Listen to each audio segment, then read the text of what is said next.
Atos capítulo 2, versículo 41 ao 47. Diz assim o 41, então os que lhe aceitaram a palavra foram batizados. Havendo um acréscimo naquele dia de quase 3.000 pessoas. E perseveravam na doutrina dos apóstolos, na comunhão, no partir do pão e nas orações.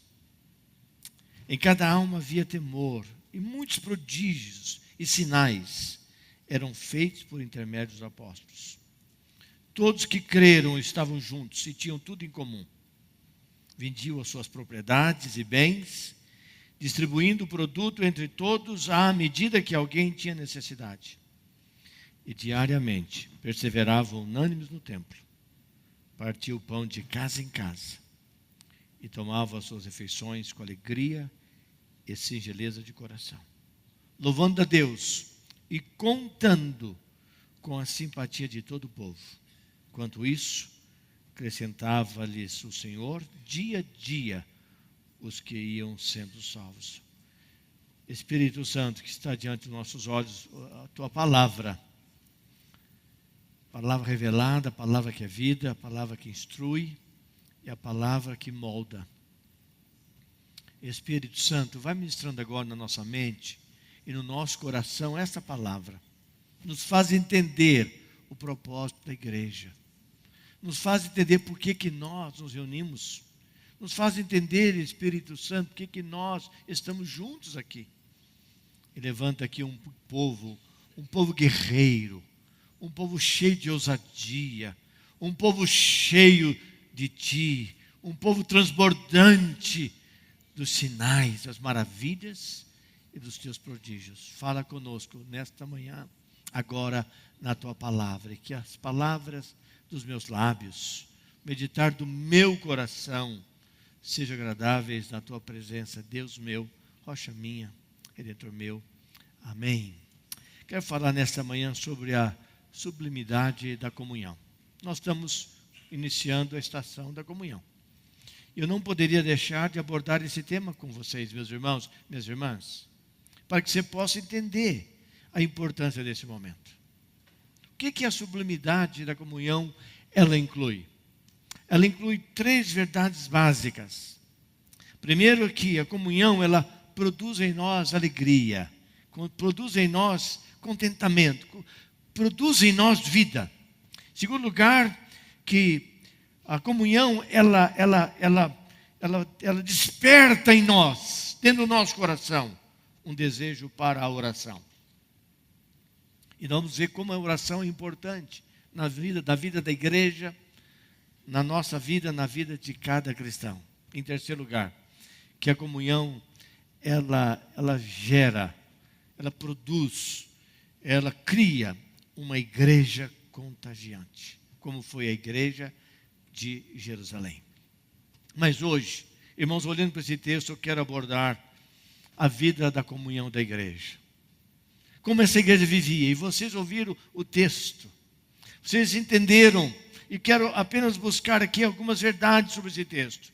Como que aqueles irmãos, como eles expressavam, como eles viviam, quando surgiu essa igreja na cidade de Jerusalém. Era uma igreja pequena, era uma igreja pobre, era uma igreja diferente das igrejas de hoje, mas era uma igreja cheia do poder de Deus. Era uma igreja que fez muito, muito mais do que nós.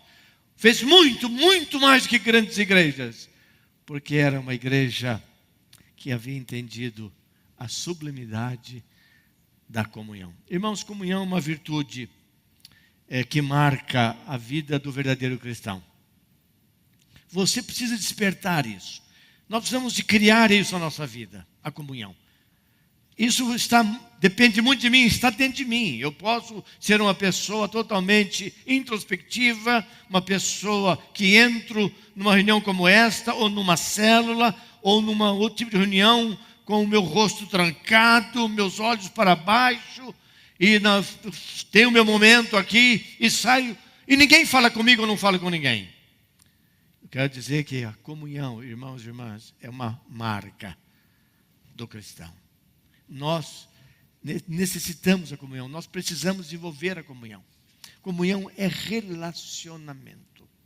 Nós vamos desenvolver relacionamentos. Em tudo na nossa vida, irmãos e irmãs, relacionamentos é a base. Quer seja na célula, quer seja na igreja. Não são os grandes sermões que acolhem as pessoas. As pessoas não são atraídas pela habilidade intelectual do pregador, do pastor. Não é a sua forma de ler o texto ou uma linda voz que soa agradável aos ouvidos, mas na verdade o que toca o coração do ser humano é o fruto desta comunhão.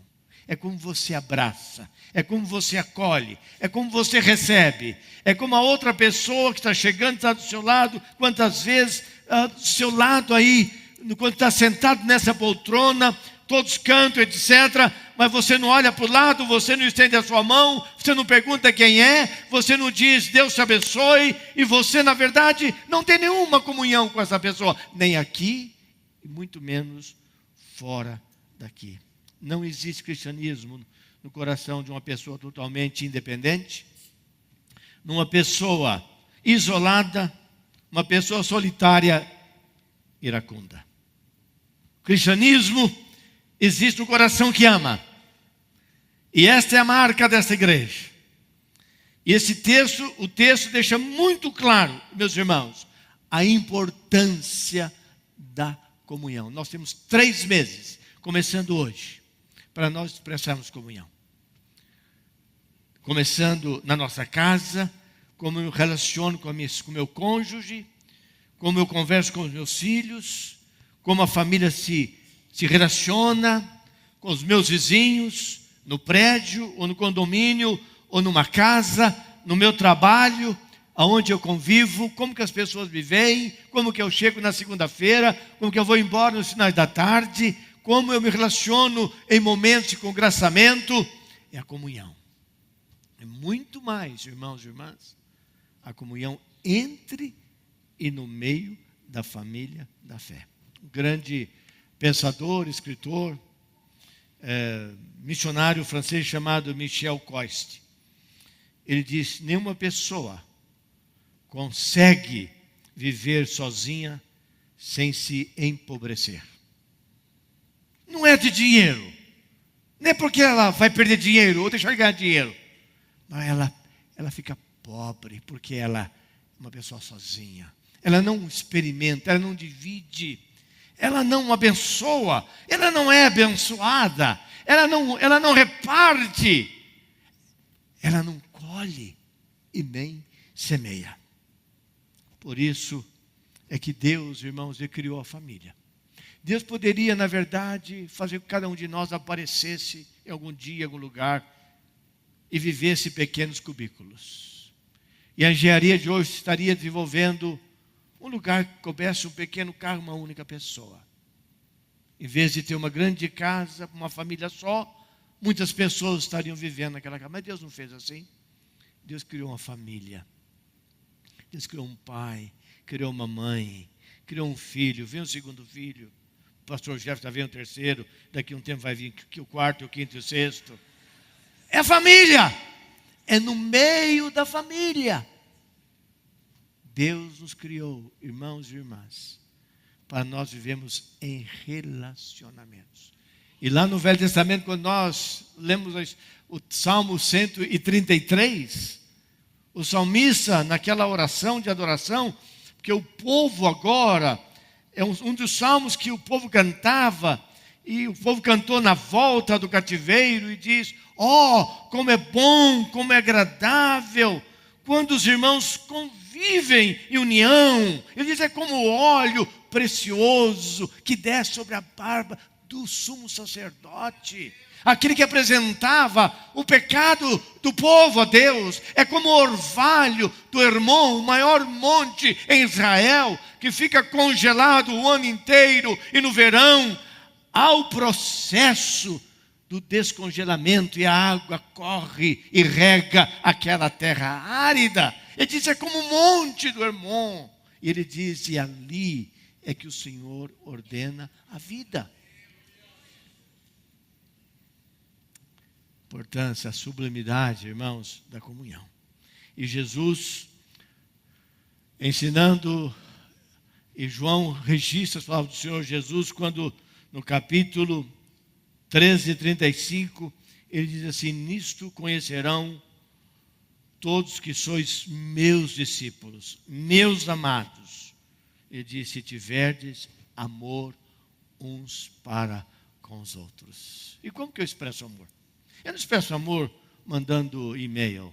Eu não expresso amor mandando mensagem no meu Facebook. Eu na verdade, compartilho o meu amor quando eu abraço, quando eu divido, quando eu recebo, quando eu acolho, quando eu demonstro, na verdade, o meu coração, quando eu mostro lá dentro do meu coração, eu reconheço o valor da sua vida, a importância da sua jornada, e com você oramos juntos pela sua família, pela crise, pela dor que você está passando. O que a sublimidade da comunhão nos ensina? Nos ensina 3 verdades. A primeira é que a comunhão produz alegria. Versículo 46 diz que este povo, eles tomavam, versículo 46, esta igreja, aqueles irmãos viviam juntos, era uma coisa impressionante. Eles estavam sempre juntos nas casas, eles iam todos para o templo, no templo eles adoravam a Deus, nas casas eles faziam as células, havia o que a Bíblia chama do ágape, a reunião do amor, eles comiam, eles celebravam, eles se abraçavam, eles choravam, intercediam, e diz que eles faziam isso com alegria. Alegria. Alegria, irmãos e irmãs, é fruto da comunhão. Alegria é fruto do coração que ama a Deus. Faziam as coisas juntos com alegria. Embora viviam numa época de perseguição, viviam numa época difícil, havia morte. Ser cristão naquela época não é como hoje, como nós vivemos com a liberdade tremenda e fazemos o que queremos, a hora que queremos, saímos a hora que nós queremos, lemos a Bíblia a hora que nós queremos, vamos para o rádio, televisão, compramos templos, nós edificamos santuários, vamos para praças, fazemos o que nós quisermos. Naquela época não, você ser cristão era fazer a opção pela própria morte. E esse povo tinha alegria, distantes de Cristo, as pessoas por pouca coisa perdem a alegria. Distantes de Cristo, as pessoas por pouca coisa perdem a alegria, porque a alegria delas estão nas coisas.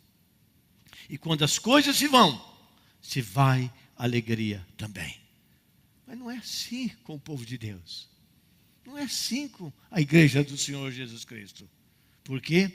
Porque a nossa alegria, ela não está pautada naquilo que é tangível. Nossa alegria não está nas coisas que nós temos.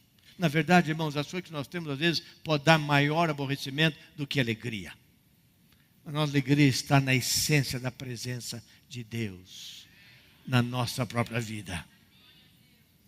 Aquilo que Ele coloca, Ele planta, Ele sela dentro do nosso coração.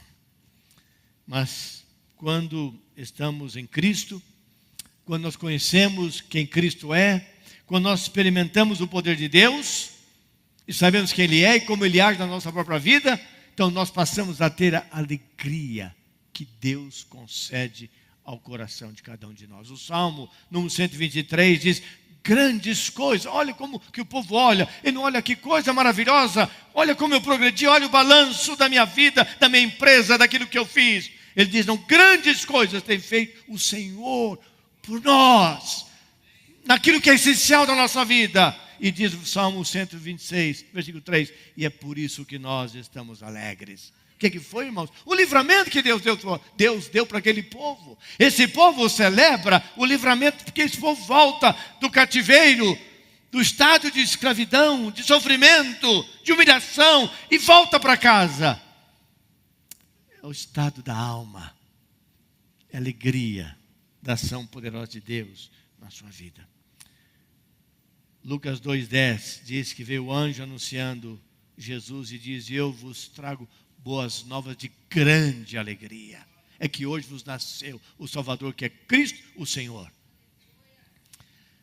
Alegria, comunhão, a presença do Pai, a presença do Filho, a presença do Espírito Santo, a nossa comunhão, nossa vida em família, nossa vida em igreja, nossa vida na célula, meus irmãos, minhas irmãs, geram dentro de nós a essência da vida, profunda e grande alegria. Filipenses 4,4 diz: alegrai-vos no Senhor. Outra vez eu vos digo, alegrai-vos.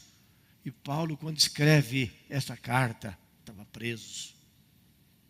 Como que alguém preso? Qual seria a sua reação se você fosse preso porque você veio no domingo para adorar a Deus num culto como este?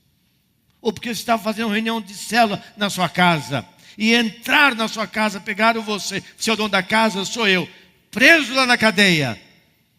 Qual seria o recado que você mandaria para o seu pastor? Que carta você mandaria para a sua igreja? Eu posso imaginar. Estou decepcionado com Deus. Eu estava fazendo uma célula na minha casa. Eu estava lendo a Bíblia. Eu fazia a sua vontade. Eu era fiel. E agora eu estou aqui preso. Mas não foi assim que Paulo agiu e reagiu. Porque havia uma essência grande lá dentro do seu coração. Ele diz: alegrai-vos no Senhor. Seja qual for a circunstância da vida, outra vez vos digo, alegrai-vos no Senhor. E João Calvino, um grande pensador, tem pautado o ensino que nós cremos, que vem a base da teologia reformada que nós acreditamos. Ele diz o seguinte: a alegria é o reflexo de Deus na nossa vida. Deus na nossa vida. Porque as nuvens negras, elas vão dissipar de diante de nós. Os vales não serão tão profundos. Os espinhos não irão nos marcar tão profundamente. Porque nós sabemos da mão daquele que nos segura, nos conduz e nos cuida. Se quer nisso, diga amém. Irmãos, aqui está, portanto, a sublimidade da comunhão. Está no versículo 42, e que a comunhão, ela desperta o desejo de oração.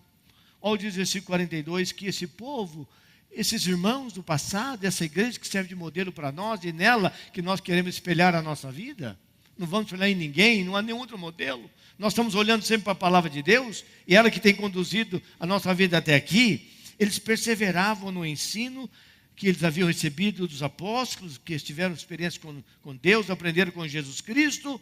Eles experimentavam essa comunhão que é sublime na nossa própria vida, e diz que eles estavam juntos, eles comiam juntos, tinham o ágape juntos, participavam da ceia, como nós participamos nesta manhã, juntos, um momento diferente, e eles caminhavam juntos nas orações. Significa o seguinte, meu irmão, minha irmã, aqueles irmãos precisavam de irmãos orando uns pelos outros.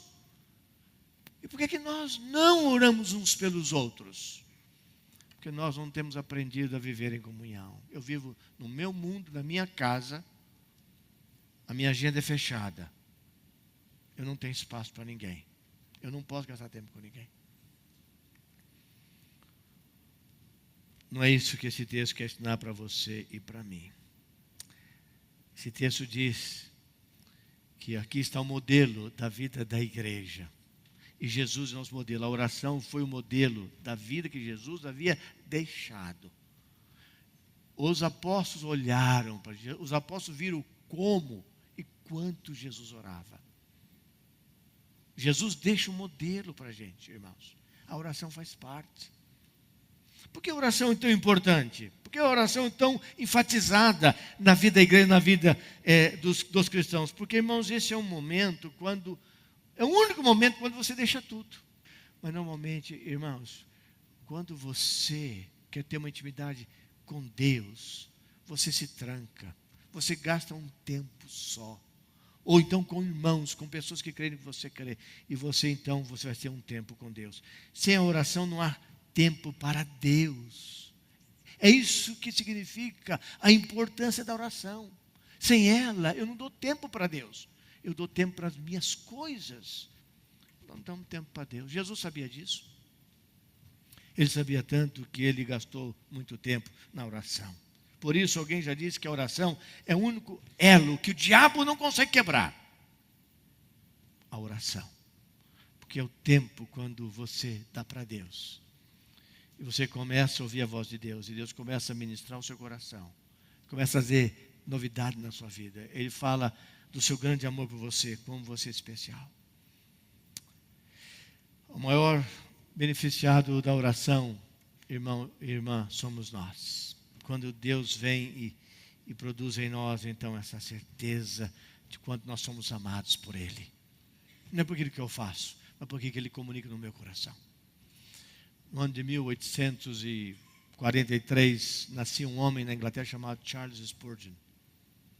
Ele foi um pastor extraordinário, teve um grande ministério. Naquela época, quando as igrejas eram pequenas, ele tinha uma igreja que unia cada domingo 10 mil pessoas no centro de Londres. E um dia perguntaram para ele, qual é o segredo do seu sucesso?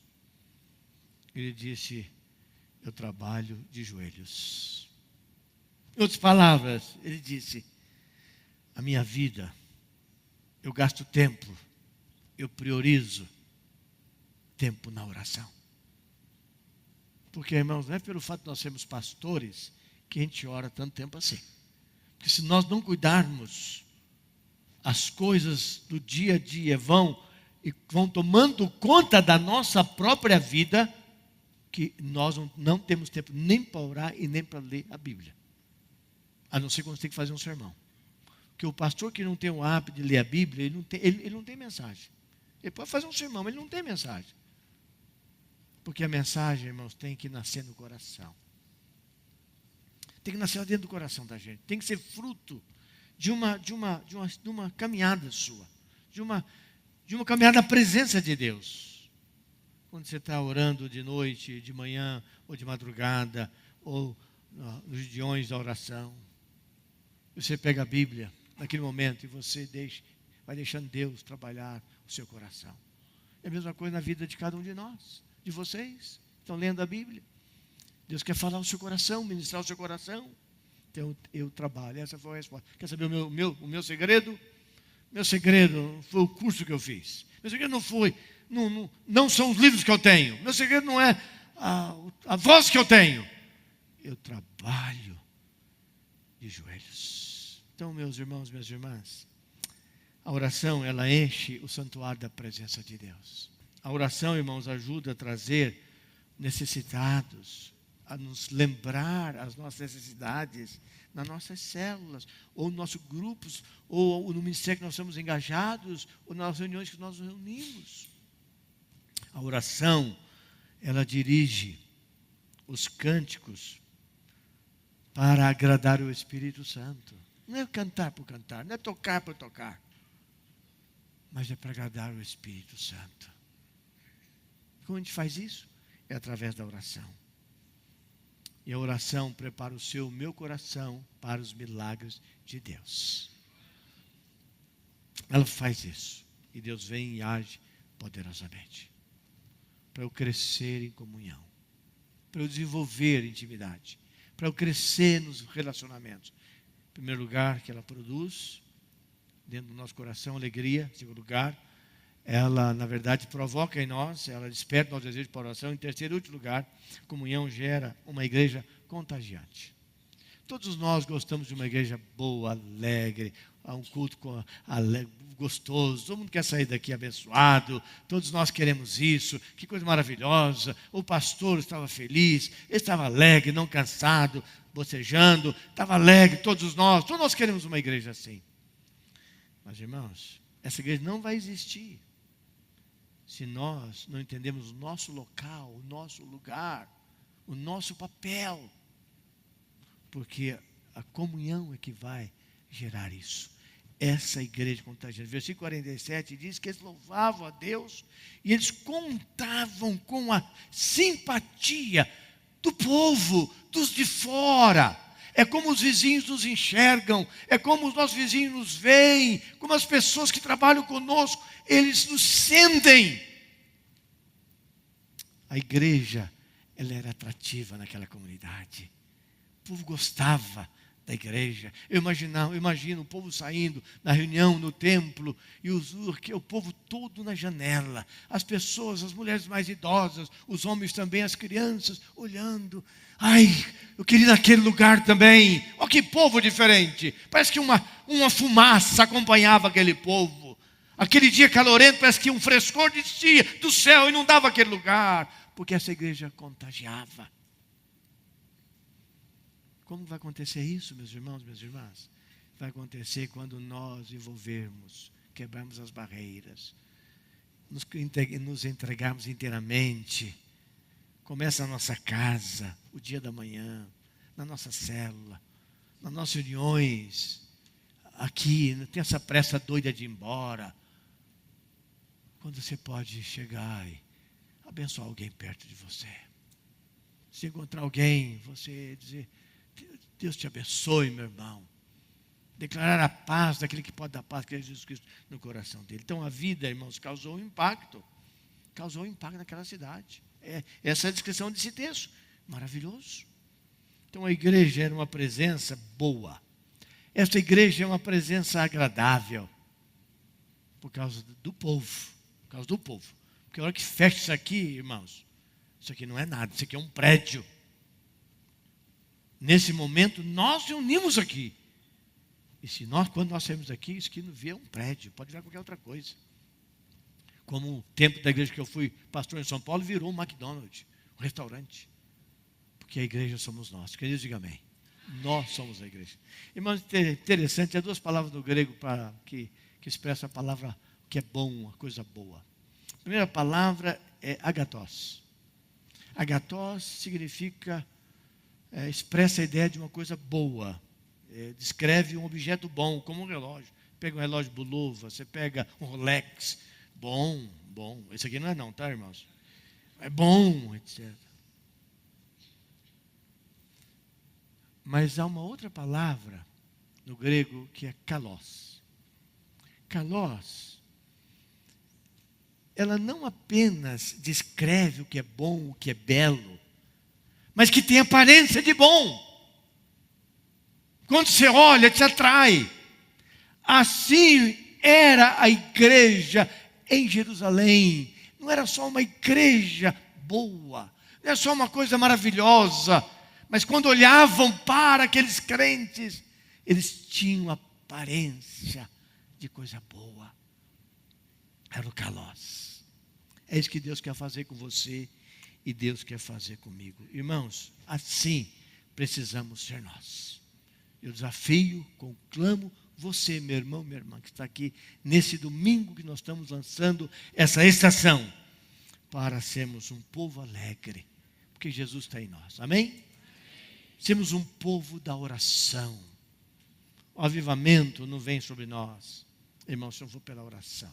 Nós podemos criar aqui muitos religiosos, mas poucos discípulos, muitos membros, mas poucos discípulos, se não for pela oração. E nós vamos ser um povo que possa contagiar. Contagiar com a nossa vida. Quando você falar, você é diferente. Porque há fé no seu coração. Você está passando pelo vale? Tá. Mas você é um homem diferente. Aqui na sua casa, minha irmã, tem, mas você é uma mulher diferente.